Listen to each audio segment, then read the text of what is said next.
Hello, j'espère que tu vas bien aujourd'hui. Donc on se retrouve dans cette deuxième vidéo de la chaîne Force et Sensibilité.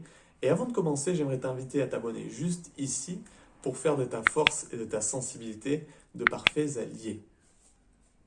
Donc dans cette deuxième vidéo de cette chaîne, j'aimerais te parler peut-être d'une des thématiques, voire la thématique la plus importante en développement personnel, qui n'est qu'autre que le sens de sa vie.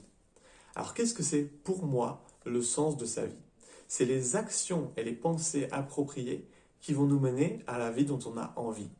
Et peut-être qu'aujourd'hui pour toi, c'est pas forcément évident d'identifier de manière précise, ou même peut-être que tu ne le sais pas du tout, le sens de ta vie. Dans ce cas-là, je t'invite à écouter cette vidéo pour que je puisse t'aider à mieux identifier le sens de ta propre vie. Alors comment faire? C'est vrai qu'une vie, c'est plusieurs décennies. En tout cas, je l'espère pour toi. Finalement, il peut être intéressant de le découper en sens de l'année, sens du mois, sens de la semaine ou sens de la journée. Parce que finalement, nous façonnons notre journée jour après jour. Pour moi, chaque jour, nous avons deux choix qui se présentent à nous.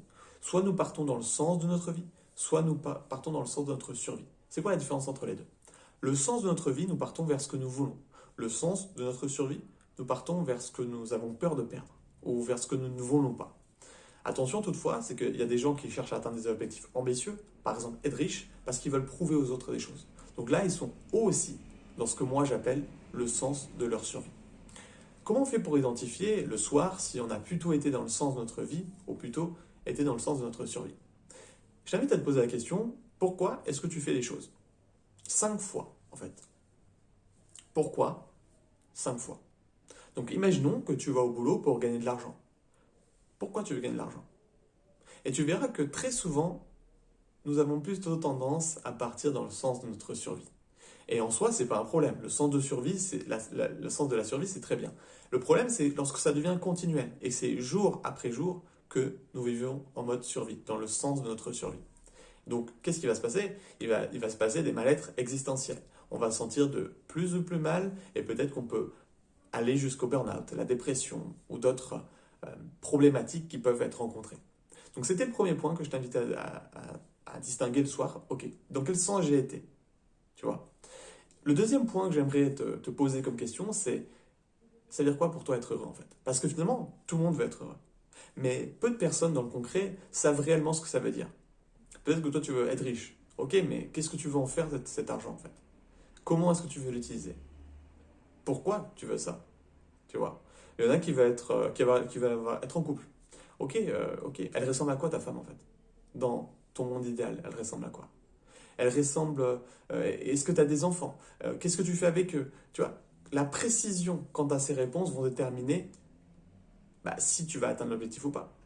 Et très souvent, les personnes qui se sentent incompris, j'en faisais partie, c'est pour ça que je parle de ça, elles ne savent pas ce qu'elles veulent en fait. Elles ne savent pas ce qu'elles ne veulent pas, mais elles ne savent pas non plus ce qu'elles veulent.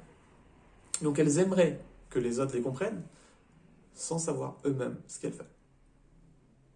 Donc je t'invite à clarifier cette question-là. Qu'est-ce que ça veut dire pour toi être heureux?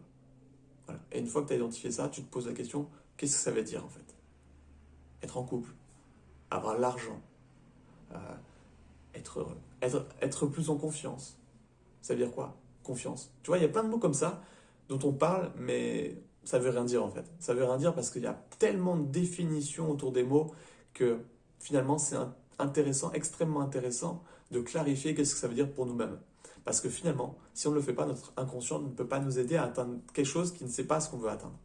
Donc en fait, c'est pour ça que c'est important de conscientiser ça et d'avoir en tête les objectifs ambitieux. C'est ça, je crois, qu'en fait vraiment qui fait la différence entre ceux qui atteignent leurs objectifs et ceux qui ne l'atteignent pas. C'est aussi la précision de ce qu'ils veulent. Parce que du coup, ils vont voir plus facilement les opportunités qui se présentent à eux. Parce que si on ne sait pas ce qu'on veut, on peut passer devant une grande opportunité sans même se rendre compte, tout simplement. Donc ça, c'était le deuxième point. Le troisième point que je t'invite à faire, c'est de poser la question, est-ce que tu es connecté à ta sensibilité, justement? Alors, je ne sais pas si tu as constaté, mais dans le mot sensibilité, au début, il y a le mot sens. Et à titre personnel, je ne crois pas qu'on puisse se connecter au sens de sa vie si on n'est pas connecté à sa sensibilité. La sensibilité, comme je le répète, c'est une connexion à son intuition, à ses émotions. Nos émotions, c'est un petit peu notre boussole interne. Ça va nous permettre de savoir si nos comportements sont plutôt bons ou non. Donc il faut savoir, en tout cas pour moi, je trouve que lorsque nous cherchons le sens de notre vie, nous naviguons à vue dans les deux cas, lorsque nous sommes connectés ou non à notre sensibilité. Mais la différence, elle se fait dans le sens où, justement, lorsque je suis connecté à ma sensibilité, je sais que lorsque je vais dans cette direction, c'est pas la bonne. Donc même si je navigue à vue, je sais que c'est pas la bonne en fait. En tout cas, j'en prends conscience beaucoup plus rapidement que si je ne suis pas connecté à ma sensibilité. Donc, c'est les 3 questions que je t'invite à te poser. Première question, dans quel sens je vais le soir, enfin la journée du coup, dans quel sens j'ai été? Est-ce que j'ai plutôt été dans le sens de ma vie ou de ma survie? Deuxième question, ça veut dire quoi pour moi être heureux? De manière précise pour savoir ce que je veux, en fait, tout simplement. Et troisième question, suis-je connecté aujourd'hui à ma sensibilité? Tu verras qu'en te posant ces questions-là, il y a des choses qui apparaîtront et te permettront justement, au fur et à mesure, après de l'introspection, de trouver vraiment le sens de ta vie et par conséquent, trouver ta force intérieure. Parce que quand on connaît le sens de notre vie, on peut tout surmonter dans celle-ci. Voilà, en tout cas, je te souhaite une bonne journée et je te dis à très vite. Ciao.